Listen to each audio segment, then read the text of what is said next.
विशाल मटका swimming pool. Sohan एक बिना माँ बाप का बेटा था। अब वो अपने चाचा चाची के साथ ढोलपुर गांव में रहता था। अरे सोहन के बच्चे, कहाँ मर गया? देख तो, छुटकी और मोनू स्कूल से आ गए हैं। उनका बैग अंदर रख और उनके लिए खाना लगा।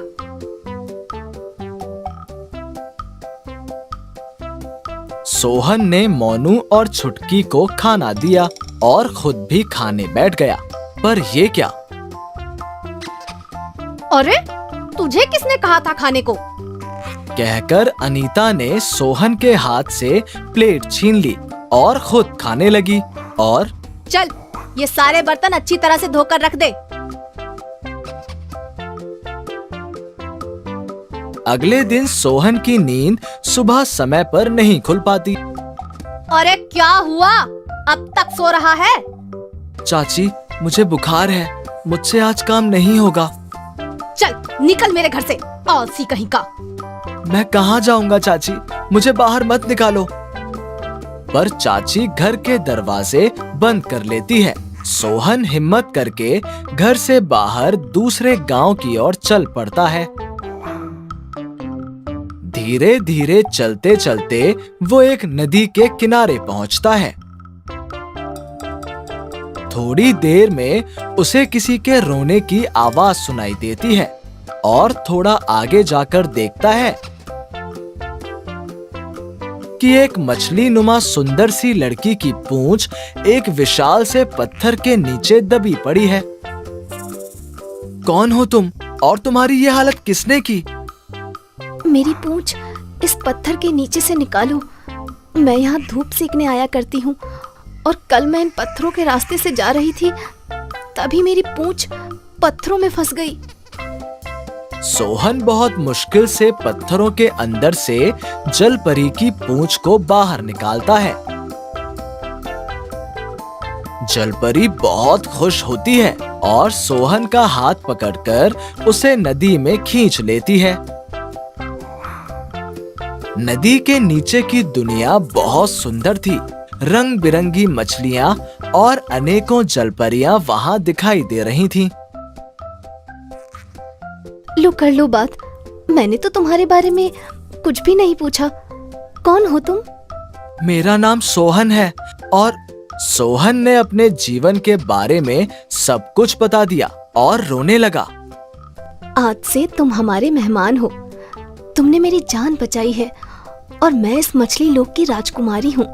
जितने दिन यहाँ रहना चाहो रह सकते हो। जल परी ने सोहन को भरपेट भोजन और मिठाइयाँ खिलाईं। उसे नए कपड़े पहनने को दिए। 2-3 दिन आराम करने के बाद सोहन को अपना घर याद आने लगता है।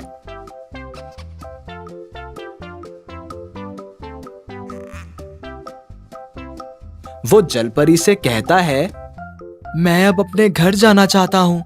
जलपरी ने सोहन को खुशी खुशी विदा किया और चलते समय एक बहुत विशाल मटका स्विमिंग पूल की तरफ इशारा करते हुए सोहन को कहती है, ये तुम्हारा है। ये तो बहुत विशाल है, मैं इसका क्या करूँगा? और मैं इस विशाल मटका स्विमिंग पूल को लेकर कैसे जाऊँगा? अरे ये देखने में तुम्हें विशाल लग रहा है। अपनी आंखें बंद करो और एक मंत्र बोलो। विशाल मटका स्विमिंग पूल बनकर हो जा छोटा। 3 बार ये मंत्र बोलना है। थोड़ी देर में विशाल मटका स्विमिंग पूल छोटा हो गया और सोहन ने उसे अपने हाथों में उठा लिया। ये जादुई विशाल मटका स्विमिंग पूल है। इसमें जो भी व्यक्ति डुबकी लगाएगा उसकी बीमारियां दूर हो जाएंगी और वो कुछ भी मांगेगा वही उसे मिल जाएगा। बस एक शर्त है कि इससे कभी कोई भी ऐसी इच्छा मत मांगना जिससे किसी का बुरा हो। सोहन विशाल मटका स्विमिंग पूल छोटा होने पर जल परी से विदा लेकर अपने घर की ओर बढ़ चला।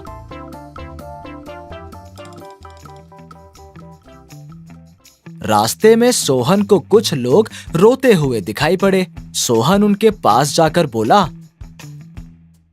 क्या बात है, आप लोग इतना क्यों रो रहे हो?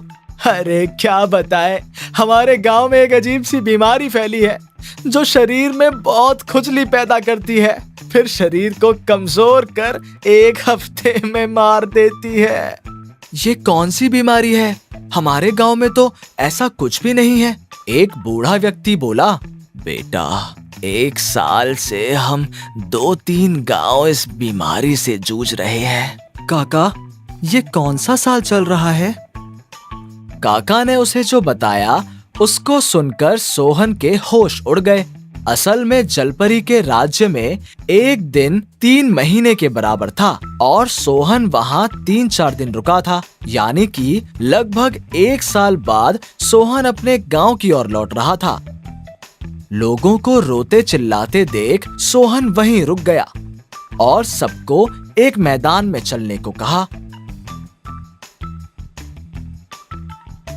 वहां जाकर सोहन ने अपने हाथ में लिए मटके को मंत्र की सहायता से विशाल मटका स्विमिंग पूल में बदल दिया और सब लोगों को कहा कि सब इसमें बारी बारी से डुबकी लगाओ। और फिर चमत्कार हो गया। 10 मिनट में ही लोगों की बीमारी दूर हो गई। पूरे गांव में विशाल मटका स्विमिंग पूल वाली बात आग की तरह फैलने लगी। बात पहुंची सोहन के चाचा चाची के कानों तक। छुटकी को ये बीमारी लग चुकी थी। सोहन के चाचा चाची भी गए विशाल मटका स्विमिंग पूल में छुटकी को डुबकी लगवाने। वहां बहुत भीड़ लगी थी।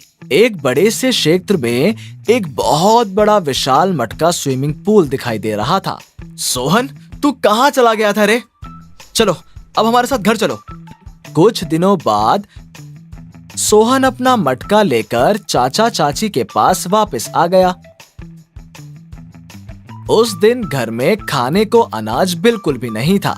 जब सोहन ने आंखें बंद कर ये मंत्र पढ़ा कि विशाल मटका स्विमिंग पूल हो जा बड़ा, 3 बार बोला तो विशाल मटका स्विमिंग पूल बहुत बड़ा हो गया और उसमें चमकीला पानी चमकने लगा। विशाल मटका स्विमिंग पूल में से एक डुबकी लगाते ही भोजन हाजिर हो गया। विशाल मटका स्विमिंग पूल की सहायता से रमेश ने अपना साइकिल रिपेयरिंग का काम भी शुरू कर लिया। एक बार दूर दराज के गांव में सूखा पड़ गया।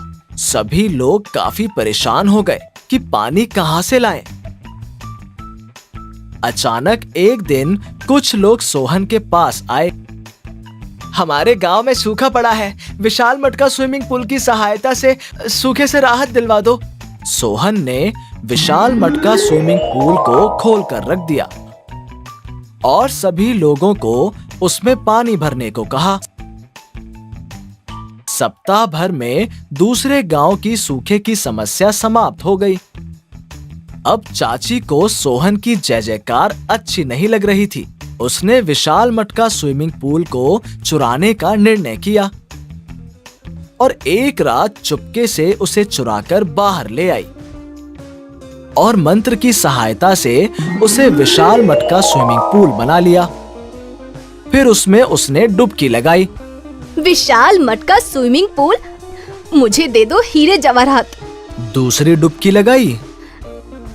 विशाल मटका स्विमिंग पूल, मुझे दे दो सोने के गहने। ये दोनों चीजें विशाल मटका स्विमिंग पूल से अनीता को मिल गईं। अब तीसरी डुबकी में उसने, विशाल मटका स्विमिंग पूल, तू सोहन को अपने अंदर डुबा ले और उसका अंत हो जाए। विशाल मटका स्विमिंग पूल से कोई भी गलत इच्छा नहीं मांग सकते थे। ये बात अनीता को नहीं पता थी। इतना कहते ही अनीता स्विमिंग पूल में डूबने लगी। बचाओ, बचाओ, बचाओ, मुझे कोई बचाओ। उसकी आवाज सुनकर आसपास पड़ोस के काफी लोग सोहन और रमेश भी आ गए। सोहन को बात समझते देर नहीं लगी और उसने विशाल मटका स्विमिंग पूल में डुबकी लगाई और कहा, हे विशाल मटका स्विमिंग पूल, मेरी चाची से गलती हो गई है, उन्हें माफ कर दो और छोड़ दो। थोड़ी देर में चाची स्विमिंग पूल से बाहर आकर बोली, मैं बहुत शर्मिंदा हूँ। मुझे मेरे किए की सजा मिल चुकी है। अब मैं कभी लालच नहीं करूँगी और सोहन को मोनू की तरह प्रेम से रखूंगी। कुछ महीनों में सोहन स्कूल भी जाने लगा है। अनीता उसे मोनू और छुटकी की तरह प्यार करने लगी है। किसी ने सही कहा है, कभी किसी का बुरा मत करो।